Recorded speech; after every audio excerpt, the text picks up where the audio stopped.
स्थानिक स्वराज्य संस्थांच्या निवडणुकीच्या पार्श्वभूमीवरती श्रीकांत शिंदेंनी घेतलेल्या बैठकीत महायुतीबाबत नाराजीचा सूर पाहायला मिळालाय। नाशिक, नागपूर, अमरावती, औरंगाबाद या विभागातून शिवसेना पदाधिकाऱ्यांची स्वतंत्र लढण्याची इच्छा व्यक्त केली गेली आहे। आमदार आणि जिल्हा प्रमुखांनी युतीधर्म मित्र पक्षाकडून पाळला जात नसल्याची तक्रार केली आहे आणि काही ठिकाणी प्रतिस्पर्धी उमेदवारांना प्रवेश देऊन शिवसेना संपवण्याचा प्रयत्न सुरू असल्याचं पदाधिकाऱ्यांचं म्हणणं आहे। नंदुरबारमधील आमदारांना तर शिवसेनेचा माजी जिल्हा प्रमुख भाजपसाठी काम करत असल्याचाही आरोप केला आहे। तर शिंदे सेनेमध्ये स्वबळाचा सूर आपण पाहतोय। स्वबळावरती लढण्याचा सूर शिंदे सेनेचे अनेक पदाधिकारी हे त्यांच्या पक्षप्रमुखांकडे मांडत असल्याचं दिसतंय आणि म्हणून आता या पदाधिकाऱ्यांची मागणी जी आहे, कार्यकर्त्यांची जी मागणी आहे ती एकनाथ शिंदे मान्य करणार का पाहावं लागणार आहे। नाशिक, नागपूर, अमरावती, औरंगाबाद अशा काही महत्त्वाच्या ठिकाणी स्थानिक स्वराज्य संस्थांमध्ये आपण स्वबळावरती लढू असा सूर सध्या शिंदे सेनेत उमटताना दिसतोय।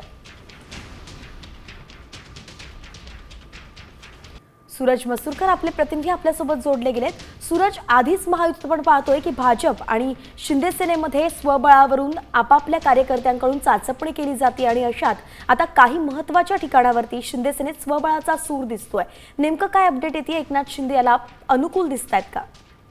वैष्णवी, जरी राज्य स्तरावर महायुती ही भक्कम जरी असली तरी स्थानिक स्तरावरती महायुतीमध्ये अनेक कुरघोड्या आहेत। आपण जर का पाहिलं तर शिवसेना आणि भाजपमध्ये स्थानिक स्तरावरती ज्या कार्यकर्त्यांमध्ये जे आहेत ते अनेक मतभेद आपल्याला गेल्या काही दिवसांपासून पाहायला आलेला आहे। त्याआधी देखील खासदार नरेश म्हस्के यांनी देखील ठाणे जिल्ह्यासाठी बैठक घेतली होती। त्या बैठकीमध्ये देखील स्वबळाचा नारा दिला होता। काही कार्यकर्त्यांनी मागणी केली होती की आपण स्थानिक स्वराज्य संस्थेच्या निवडणुका ज्या आहेत त्या स्वतंत्रपणे लढूया आणि आता काल की परवाच खासदार श्रीकांत शिंदे यांनी देखील बैठक घेतली होती आणि त्या बैठकीमध्ये नाशिक, नागपूर, अमरावती आणि औरंगाबाद विभागातील पदाधिकाऱ्यांनी स्वबळावर निवडणूक लढवण्याची इच्छा व्यक्त केलेली आहे। अनेक आमदारांनी असं तक्रारी केलेल्या आहेत की मित्र पक्षाकडून महायुती धर्म जो आहे तो पाळला जात नाही आहे आणि काही ठिकाणी तर माजी पदाधिकारी असतील किंवा कार्यकर्ते असतील ते भाजपसाठी काम करत असल्याचा आरोप देखील केला गेलेला आहे। त्यामुळे इतर 7 महापालिकांसाठी आणि इतर जिल्ह्यांमध्ये कुठेतरी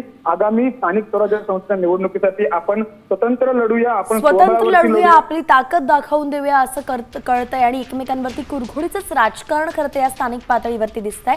नेमकं कुणाला यात यश मिळणार आहे हे तर निवडणुकानंतरच कळेल। धन्यवाद सूरज सविस्तर अपडेटसाठी। आता isakal.com आहे देशातील नंबर 1 ची मराठी न्यूज वेबसाईट। प्रत्येक अपडेटसाठी isakal.com ला नक्की भेट द्या।